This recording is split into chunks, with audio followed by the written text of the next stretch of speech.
मखदूम उमम,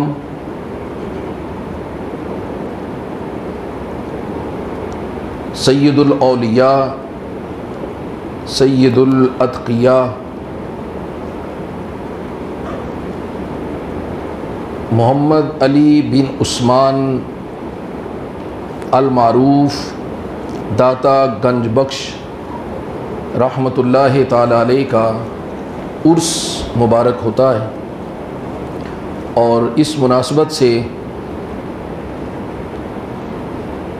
पूरी उम्मत मुस्लिमा और बिलखसूस अहले हिंद, अहले पाकिस्तान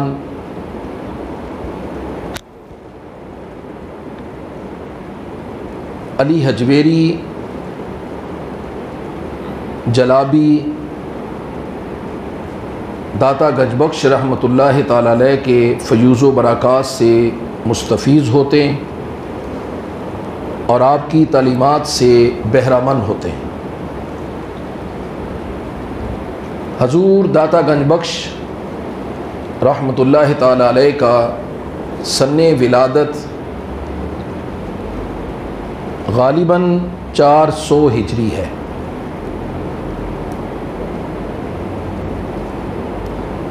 अफ़ग़ानिस्तान के शहर गज़नी में आपकी विलादत होती है।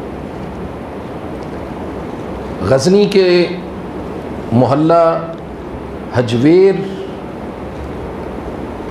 ये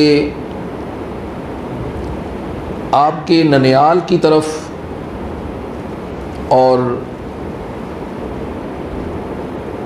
इसी शहर का दूसरा मोहल्ला जलाब,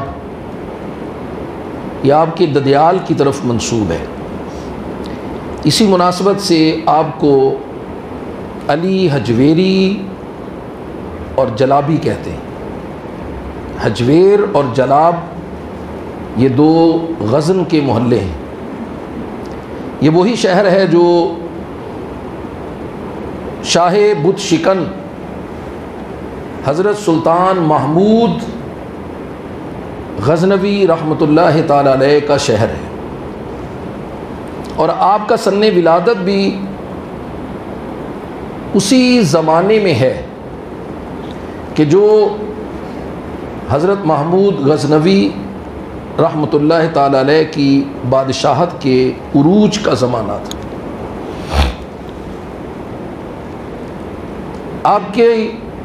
आपका ख़ानदान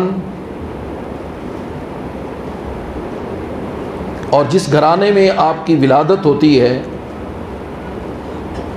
वो मार्फत और तसव्वुफ़ से पहचाना जाने वाला ख़ानदान था। तमाम लोग आपके ख़ानदान से अक़ीदत और मोहब्बत का रिश्ता उस्तवार किए हुए थे। आपके वालिद गिरामी हज़रत उस्मान बिन अली बहुत बड़े वली कामिल थे और नसब के एतबार से हजूर दाता गंज बख्श रहमतुल्लाहि ताला अलैह हसनी सैयद, हसनी सादात के जमाल का फैज़ आपको मुयस्सर। आपका सिलसिला नसब कुछ इस तरह है।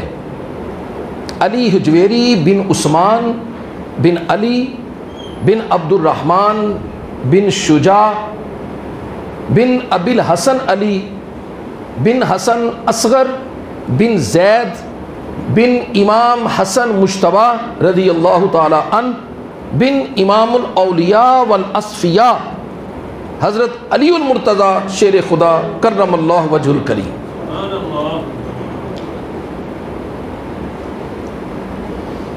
नसब के एतबार से आप हसनी सैयद हैं और आपकी वालिदा माजिदा एक जाहिदा, आबिदा, साजिदा और खुदा रसीदा खातून थी।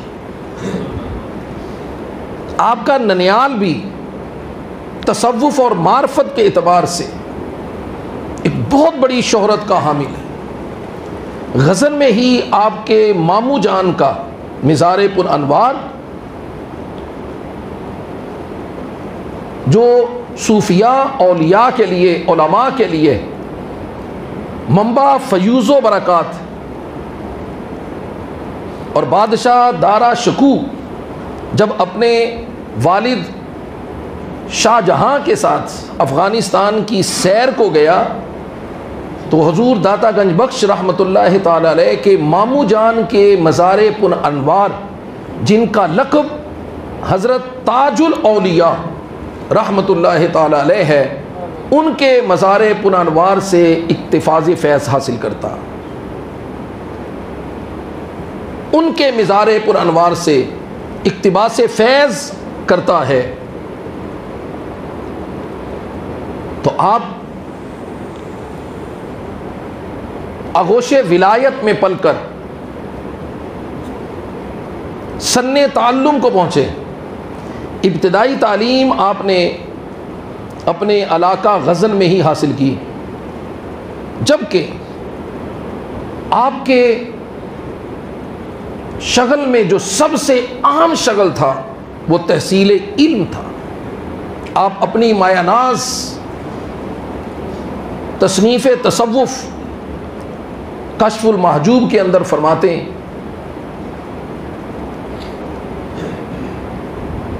कि विलायत इल्म के बगैर मंसूब नहीं हो सकती, इसलिए कि कोई शख्स वासिल बिल्लाह अल्लाह तबारक व तआला की मार्फत के साथ मुत्तसिल हो और वो इल्म के बगैर हो, ये मुमकिन नहीं है। इसलिए आप रहमहुल्लाह ने 40 साल सफ़र में गुजारे, न सिर्फ ज़ाहरी उलूम की तकमील की, फ़िक़ा उसूल फ़िक़ा और कुरान और हदीस के उलूम की तकमील के बाद आप इल्म बातनी की तरफ,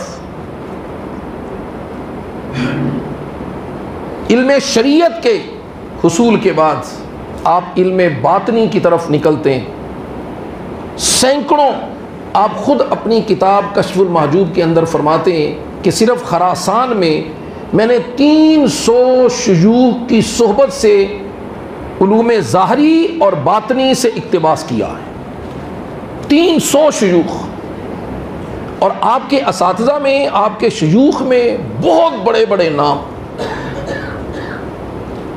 जिनके हक दस्त पर आप बैत हुए। हज़रत अबुल फ़ज़ल हसन रहमतुल्लाह ताला अलैह बहुत बड़े वली कामिल हुए, आपके हक पर आप बैत हुए। न सिर्फ अपने पीरो मुर्शिद बल्कि बड़े बड़े शुयूख और बड़े बड़े औलिया अतकिया से आपने घुटने तलम्मुस टेकते हुए फैज़ याब हुए, जिसमें बहुत बड़े नाम हज़रत अबुल हसन गरगानी रहमतुल्लाह ताला, अबुल कासिम गरगानी रहमतुल्लाह ताला अलैह, और हज़रत अबुल कासिम अब्दुल करीम कुशैरी रहमतुल्लाह ताला अलैह, जिनका ज़िक्र हज़ूर दाता गंज बख्श रहमहुल्लाह ख़ुद अपनी तसानीफ़ में फरमाते हैं। आपके शुयूख से फैज़ हासिल करने का आलम ये था कि इस बात को मौलाना जामी रहमतुल्लाह ताला अलैह ने अपनी मायानाज़ किताब नफ़ातुल उन्स में तहरीर फरमाया। फरमाते हैं कि हज़ूर दाता गंज बख्श रहमहुल्लाह ख़ुद लिखते हैं कि एक दफ़ा हम अपने शेख अबुल हसन गरगानी रहमतुल्लाह ताला अलैह की खिदमत में हाजिर थे और मेरे साथ और भी बहुत से दुर्वेश थे। तो आपकी खिदमत में सवाल हुआ, अर्ज़ किया गया कि हजूर, दुर्वेश के लिए क्या चीज़ लाजिम है कि उस पर फ़क्र का नाम साबित हो जाए, कि वो फ़क्र के लिए फ़क्र के इसम के लिए वो अहल हो जाए, इसम बा मुसम्मा हो जाए, यानी जैसा नाम हो लोग उसे फ़कीर कहते हैं, तो वो कौन सी चीज़ है कि जो उसे इस नाम के अहल कर दे। तो हज़रत अबुल हसन गरगानी रहमतुल्लाह ताला अलैह आपने इरशाद फरमाया वो कम अज़ कम 3 चीज़ें हैं, इससे कम नहीं, कम अज़ कम 3। आपने फरमाया पहली बात यह है कि वो फ़कीर वो होता है जो दुरुस्त पेवंद लगाने वाला हो। फ़कीर गोदड़ी पहना करते थे, एक ख़ास किस्म का लिबास, खरका, और फिर वो फट जाए तो उस पर दुरुस्त पेवंद लगाने वाला हो। आपने ये इरशाद फरमाया। और दूसरा आपने फरमाया सच्ची बात कहने और सुनने वाला हो। ये दुर्वेश की तीसरी निशानी है।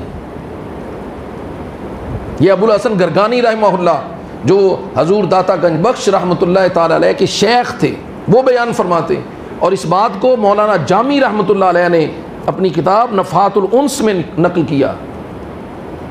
और फरमाते तीसरी बात यह है कि वो ज़मीन पर सीधा पाँव रखने वाला हो, सीधा कदम रखने वाला हो।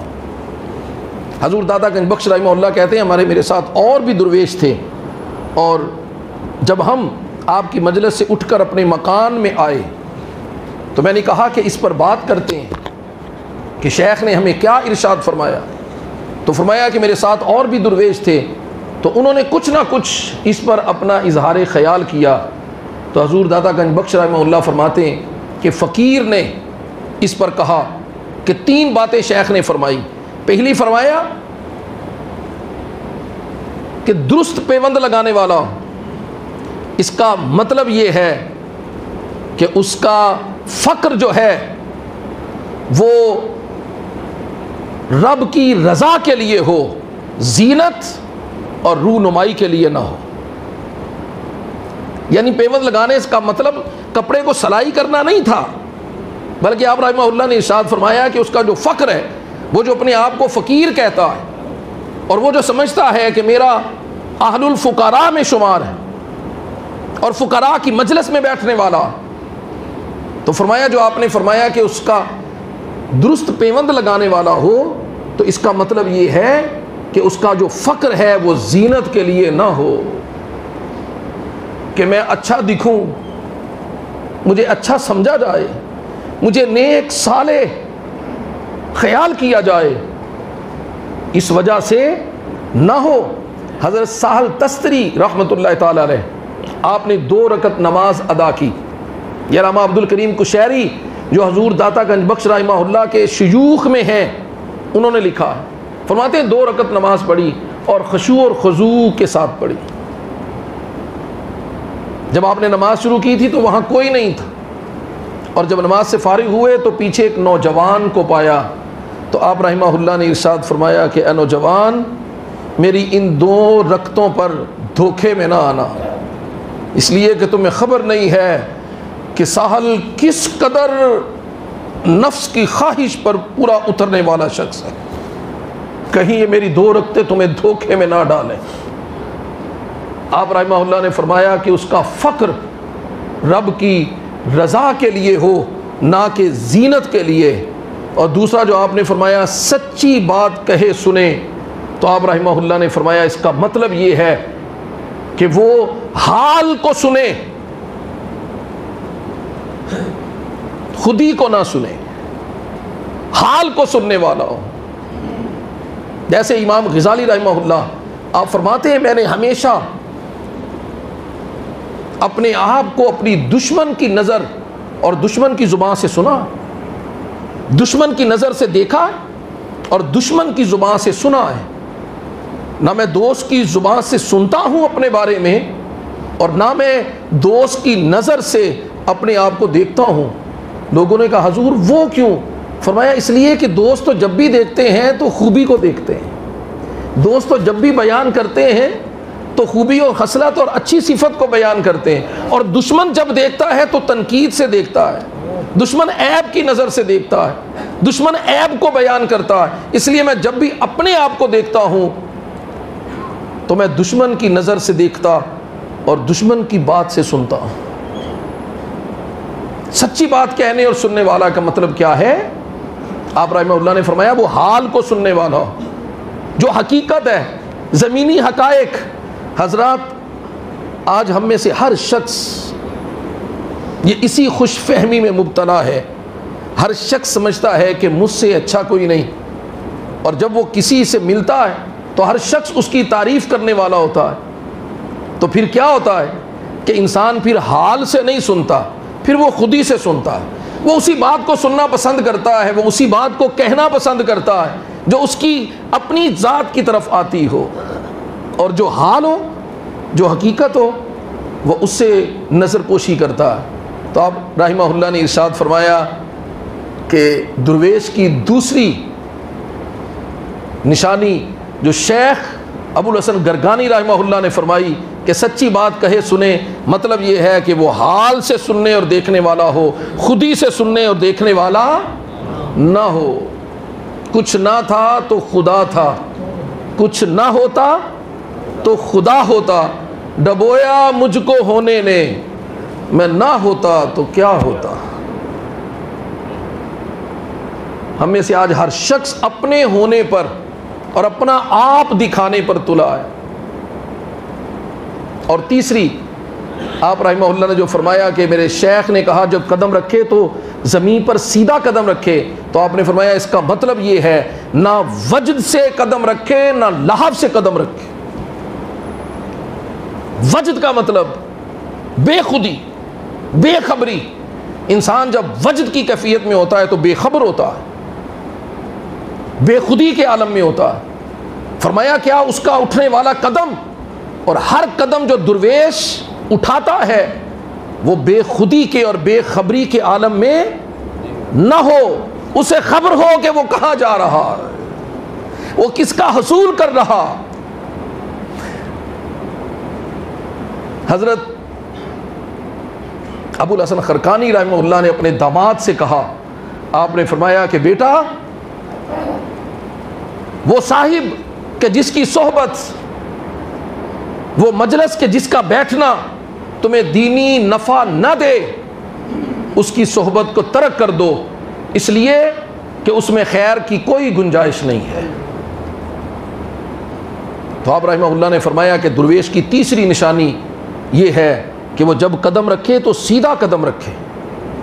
सीधा कदम रखने का मतलब ये है कि ना वो वजद में हो, ना बेखबरी में हो, ना वो लाभ व लहव में हो, यानी खेल तमाशा। जैसे कुरान ने कहा ना, इन्नमल हयातुद दुनिया लाइबु व लहव, ये दुनिया की जिंदगी ये खेल तमाशा है, ये धोखा देने वाली चीज है।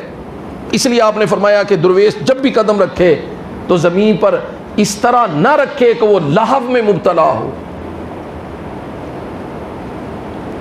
जैसे हजरत राबिया बसरी अली रहमा से किसी ने पूछा था, अम्मा हजूर मिन ऐन, कहाँ से आई हैं? तो आपने फरमाया मिन अल्लाह, अल्लाह की तरफ से आई हूँ।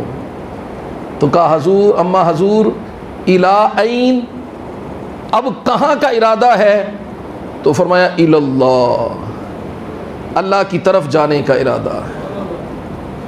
फिर हज़रात मोहतरम, अगर मेरी बातें आपकी तबीयत पर सुस्ती को नहीं डाल रही और आप मेरी बातों से अगर बोर नहीं हो रहे, क्योंकि आम तौर पर जब हजूर दातागंज बख्श रहमहुल्लाह का ज़िक्र किया जाता है तो हमारी मजलिसों में आपकी तलीमात को बहुत कम बयान किया जाता है। हमारे लोग भी आम तौर पर यही सुनने को तड़प रहे होते हैं कि वो उस किस्सा बयान किया जाए कि जब कैसे खड़ावा को हुक्म दिया तो वो जोगी को मारती हुई ज़मीन पर ले आई। बस कोई ऐसा किस्सा बयान किया जाए कि बंदे ने ख्वाब में देखा कि वो दातागंज बख्श अजी हजवेरी के रोज़ा अथर की ज़ियारत कर रहा है, तो बस उसने अलग सुबह ही टिकट ली और कराची से चला। जैसे ही लाहौर दाता साहब पहुंचता है तो उसके इनाम की लॉटरी निकल आई। ये सारी बातें, ये सारी करामात, मैं इनसे इनकारी नहीं हूँ, लेकिन साहिब हमारी मजलिसें, हमारी तबीयतें बस इसी चीज़ की आदी हो गई नतीजा ये निकला कि हम आपकी तालीमात से दूर, बहुत दूर चले गए। हजूर दातागंज बख्श रहमहुल्लाह आपने 10 से ज़ायद मुल्कों का सफ़र किया, प्यादा सफ़र थे। 1000 साल पहले के बुज़ुर्ग हुए, करूने उला के बुज़ुर्गों में आपका शुमार होता। हज़ारों शयूख की मजलिसों में आपने सुहबत इख्तियार की। अफ़गानिस्तान से इराक, बगदाद, खरासान, तबरस्तान, आज़रबाईजान, खुज़स्तान, वराउन नहर, इतने ममालिक में आप सफ़र किया, शयूख की सोहबतें इख्तियार की, इल्म व मार्फत के समंदरों में गोता ज़नियाँ की। आप अपनी किताब कश्फुल महजूब के अंदर, यूँ तो आपकी बहुत सी तसानीफ़ थी, 11-12 से ज़ायद तसानीफ़, लेकिन आपने बहुत तासुफ़ के साथ ख़ुद बयान फरमाया, कुछ तो लोगों ने मेरी कुतब अपने नाम से शाया कर दी और कुछ जो थीं वो मादूम हो गईं, लोगों को मालूम नहीं कि वो किधर गईं। और एक मायानाज़ तसनीफ़ कश्फुल महजूब आज दुनिया में हर ज़ुबान पर, हर ज़ुबान में जिस किताब का तर्जमा शाया हो चुका, और बड़े बड़े उलमा, अतकिया, सुलहा उस किताब से फैज़ हासिल कर रहे हैं। और बखुदा मैं 3 दिन से कश्फुल महजूब के सिर्फ 2 वरक़ का मुताला कर रहा हूँ, सिर्फ 2 वरक़ का। और आज आते हुए मैं अपनी वाइफ से कह रहा था कि कम अज़ कम मुझ जैसा जो कम इल्म और कोता अक्ल शख्स है, उसको कोई हक नहीं है कि वो कश्फुल महजूब का मुताला करे। और यकीन जाने मैंने कोई 20 से ज़ायद मरतबा उस्ताज़ मुकर्रम को इन 3 दिनों में फ़ोन मिलाया और बार बार मैंने उनसे पूछा, हजूर इसका क्या मतलब है, इसका क्या मतलब है, इसका क्या माना है। और फिर हज़रत इब्राहीम खवास रहमहुल्लाह की वो बात पर मैं आके रुक गया, जो हजूर दातागंज बख्श रहमहुल्लाह ने कश्फुल महजूब के अंदर लिखी। आप बता रहे थे कि दीन क्या है, ईमान क्या है, सोहबत क्या है। आपने फरमाया कि एक दुर्वेश आपका हम सफ़र था, हम नशी था, और आप हज को जा रहे थे। तो हज़रत इब्राहीम खवास रहमहुल्लाह ने, उस शख्स ने कहा, हजूर मैं आपकी हम नशीनी इख्तियार करना चाहता हूँ। आपने फरमाया बहुत अच्छा, अब हम दोनों में से एक अमीर होगा, अगर तुम चाहो तो ये मनसब ले लो। उसने कहा नहीं हजूर, ये मनसब आप रखेंगे, आप अमीर होंगे और मैं खादिम होऊंगा। आपने फरमाया तो फिर अमीर का हर हुक्म तुम पर मानना फ़र्ज़ है, ये शर्त है। उसने कहा जी हजूर दुरुस्त। वो नौजवान वो कहता है, वो दुर्वेश के जब पहली मंजिल आई तो आपने मुझे एक जगह बैठने का हुक्म दिया। अब हुक्म की तामील के सिवा मेरे पास कोई चारा नहीं था, तो आप मुझे वहाँ बिठाकर खुद जंगल की तरफ लकड़ियाँ तलाश करने तशरीफ़ ले गए। वापस आए, आग जलाई। कहते हैं सर्दी का मौसम था, पहले मुझे गर्म किया, फिर खाना बनाया, फिर मुझे खाना पेश किया। कहते हैं मैं अंदर ही अंदर से शर्मसार हो रहा था, लेकिन हुक्म की तामील के सिवा मेरे पास कोई चारा नहीं था। कहते हैं रात हुई तो बारिश आ गई।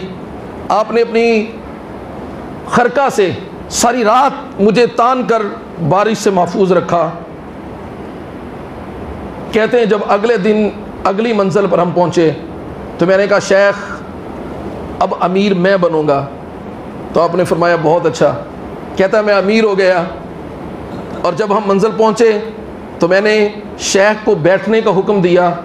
तो शेख ने कहा कि खादिम के लिए ये जायज़ नहीं है कि वो बैठा रहे और अमीर खिदमत करे, लिहाजा मैं बेअदब खादिम नहीं हूँ। तो कहते हैं फिर आप खिदमत पर मामूर हो गए। यहाँ तक कि यूं ही सफ़र तय होता हुआ हम जब मक्का में पहुँचे तो मैं अज़रुए शर्मसारी के आपकी खिदमत से भाग गया। और फिर कई दिन के बाद जब मैं मिना में गया तो वहाँ आपसे मुलाकात हुई। आपने मुझे बुलाया और बुलाकर फरमाया बेटा तुम मुझसे भागो नहीं, जो हम नशीनी में मैंने तेरे साथ किया है वो दुर्वेश अपने हम मजलिस हम सोहबत और हम नशीनों के साथ ऐसा ही करते हैं। आप रहमहुल्लाह ने फरमाया कि जब दुर्वेश इस मंजिल पर आ जाए तो फिर वो फ़क्र को पा लेता है। साहिबान मोहतरम, क्या ऐसा जज्बा या ऐसी कोई हल्की से हल्की किरण, कोई ज़र्रा ऐसा इस हम नशीनी का मेरे और आपके अंदर भी मौजूद है? क्या हम अपने लिए नर्म और दूसरों के लिए सख्त फैसले करने वाले नहीं? याद रखिए, हज़रत अनस रदी अल्लाह ताला अन्हु फरमाते हैं, मैं 10 साल हजूर की खिदमत में रहा और आका अलैहिस्सलाम ने 10 साल में मेरा कभी मुआखज़ा नहीं फरमाया, कभी मुआखज़ा नहीं किया। और अल्लाह के हबीब हज़रत अम्मा आयशा सिद्दीक़ा कहती हैं, हजूर कभी अपनी ज़ात के लिए बदला लेने वाले नहीं थे। हाँ, जहाँ हदूद शरा की हदूद को तोड़ा जाता तो अल्लाह के हबीब सल्लल्लाहु अलैहि वसल्लम वहाँ नाराज़ और नाला होते। साहिबान मोहतरम, दुर्वेशी क्या है, फ़क्र क्या है? फ़क्र अपने आप को मिटाना और अपने महबूब की मोहब्बत में गर्क होने का नाम दुर्वेशी। फ़कीह असर यादगार असलाफ़ बक़ियतुस सल्फ़ फरमाया करते थे कि दुर्वेश की 3 निशानियाँ होती हैं, ला तामे, ला माने और ला जामे। फरमाया करते थे दुर्वेश को तमा कोई नहीं होता, कोई क्या कहेगा, कोई क्या करेगा, कोई क्या कहता है, कोई क्या सुनता है। दुर्वेश हर तमा से आज़ाद होता है। ला माने, और अगर कुछ आ जाए तो दुर्वेश मना नहीं करता। हमारे यहाँ अक्सर मीठा मीठा, हप हप और कड़वा कड़वा, थू थू होता है। अच्छे को उठा लिया जाता है और जो नापसंदीदा हो उसे गिरा दिया जाता है। शेख फरमाया करते थे दुर्वेश की दूसरी निशानी ला माने, वो मना नहीं करता, और तीसरी निशानी ला जामे, वो जमा नहीं करता। फिर जो आता है वो मखलूक खुदा पे ख़र्च कर देता है। हज़रत गिरामी कदर, जितना खुदा की कसम बुज़ुर्गों को हम मानते हैं, अगर उससे चौथे दर्जा भी, चौथा दर्जा जो कि कम दर्जा होता है सबसे, अगर चौथाई हिस्सा भी हम जितना बुज़ुर्गों को मानते हैं, अगर उनकी तलीमात को मानना शुरू कर दें तो खुदा की कसम ज़माने में इस वक्त हम जैसा कोई नहीं हो सकता। कोशिश कीजिए, हिम्मत कीजिए। अल्लाह मेरा और आपका हामी।